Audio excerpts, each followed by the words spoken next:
My special guest on the show today is one of the biggest icons of pop music and television.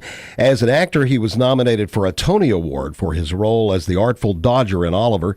He's ranked in the top 10 in TV Guide's 25 Greatest Teen Idols. If you've ever read Tiger Beat magazine, I know you've seen his face on the cover. He's one of America's most beloved singer-songwriters. You might know him best as the most popular member of the Monkees. He comes live to the Millennium Theater at the Gold Strike Casino Friday night. Please welcome DavyJones. Davy, it's great to have you with us today. Oh, thank you very much. My goodness, when this introduction started, I was a young man.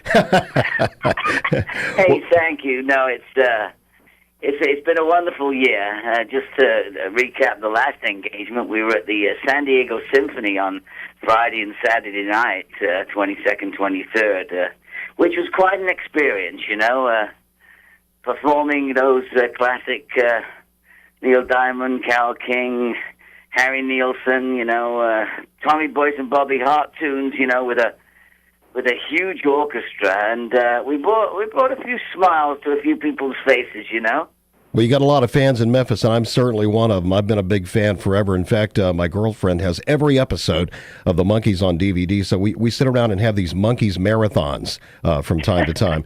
You guys were such a huge part of American pop culture, Davy. The show looked like a lot of fun to do. So what was that like? What was it like being a Monkee? Well, for a start, what happened was they held auditions, much the same as they do with American Idol and such, only they were concerned on whether, you put four boys together, how compatible they could be. So they auditioned many guys, I think 200 or 300, 400 people, and we got together, and then they just kept putting different people with different people, and then eventually, Mickey, Mike, Peter, and myself, and that seemed to click. They had a little bit of a problem in the beginning, selling the idea, because the idea of not that they were very long-haired, sort of TV actors, and especially four young guys, that were sort of, the celebrities, the stars of the show. That was a bit difficult for Columbia Pictures Screen Gems to get a hold of in the beginning, but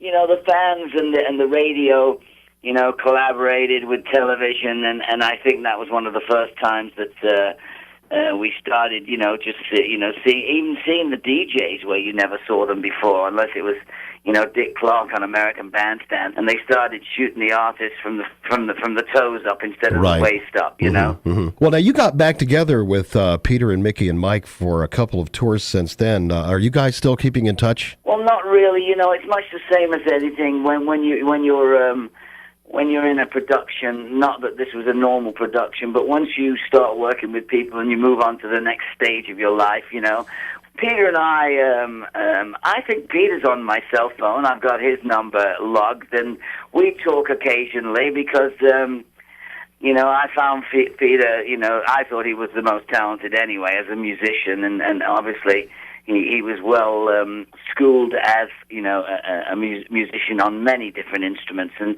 he was always very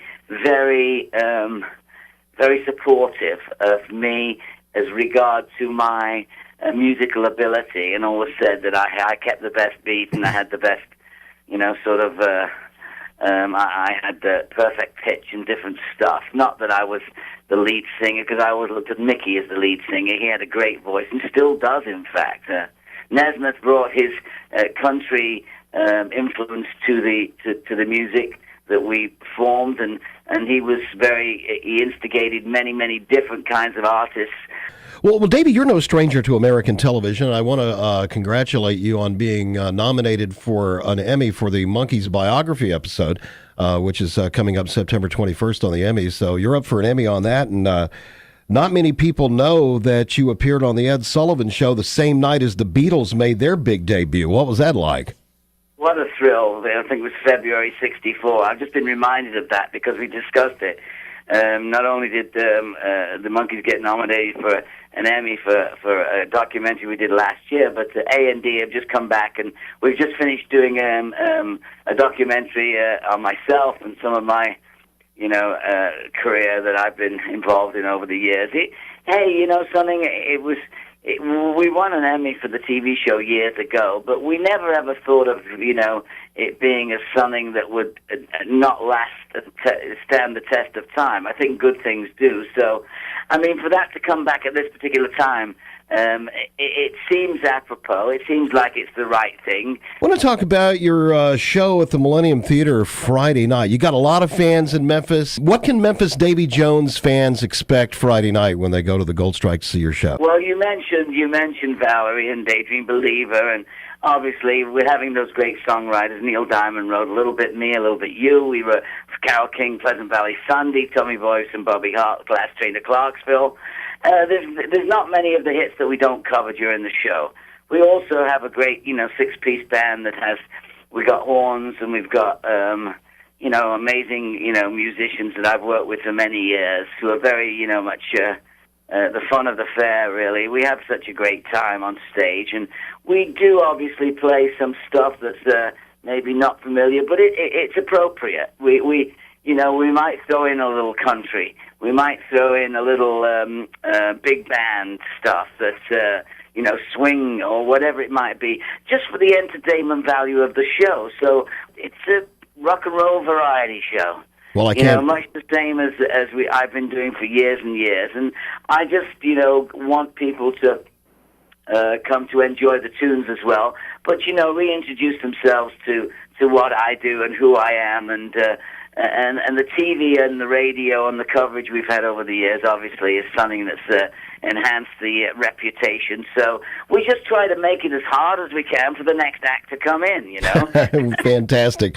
Well, listen, it's Friday night, 9 o'clock at the Millennium Theater in the Gold Strike. Tickets are available now if you want to call the box office at 888-24K-PLAY to get your tickets to see DavyJones. I'm one of the biggest DavyJones fans on the planet, so I'm going to be there, David. And I want to thank you for... looking forward to meeting you, seeing you. Thank you for being on the show today, and we'll see you Friday night. All right. Have a great day, everybody. Bye.